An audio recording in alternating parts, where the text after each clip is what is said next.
ये घोड़ा पागल हो गया है और पूर्णिया के भट्ठा बाजार में मच गया है कोहराम।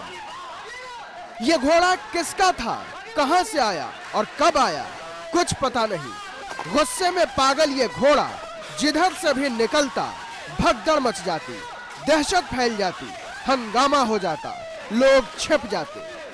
सबसे पहले इसके गुस्से के शिकार बने 3 राहगीर। इसने बारी बारी से तीनों को अपने पैरों तले कुचला, जमीन पर पटका और तब भी जी न भरा तो ये पागल घोड़ा कुत्ते की तरह काटने दौड़ा इंसानों को।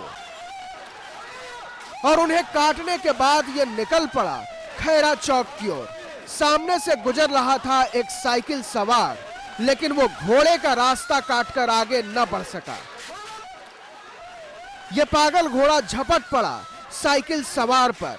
फिर तो वो हुआ जिसे देखकर लोगों की रूह कांप गई।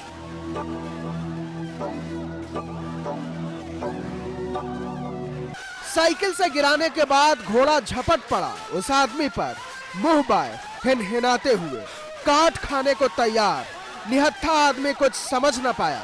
देखने वाले हैरान, परेशान, शोर मचाया, पत्थर फेंका, लेकिन घोड़ा जैसे उसकी जान लेने पर आमादा था।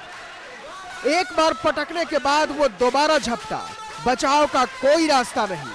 आदमी ने पैरों से घोड़े के मुंह पर एक जोरदार वार किया। घोड़ा थोड़ी देर के लिए पलटा और मौका देखकर राहगीर भाग निकला। इसके बाद घोड़ा वहां से भागा, लेकिन उसे कुछ सूझ नहीं रहा था। वो पागल हो गया था।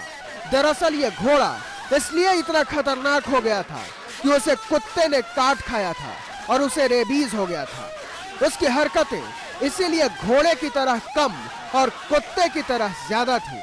गौर कीजिए, इसने पैरों से हमला करने की बजाय हर बार मुंह से वार किया। चौक से यह घोड़ा बड़ी तेजी से भागा। लोगों ने पीछा किया, लेकिन इसके पहले कि उसे काबू में करने का इंतजाम होता, वो एक गड्ढे में गिर पड़ा। चोट इतनी गहरी थी कि उसकी मौत हो गई। अब जिला प्रशासन उन लोगों को रेबीज की सुई लगवा रहा है जिन्हें उसने काटा था, और पता लगाया जा रहा है कि वो घोड़ा किसका था और क्यों छोड़ दिया था उसके हाल पर।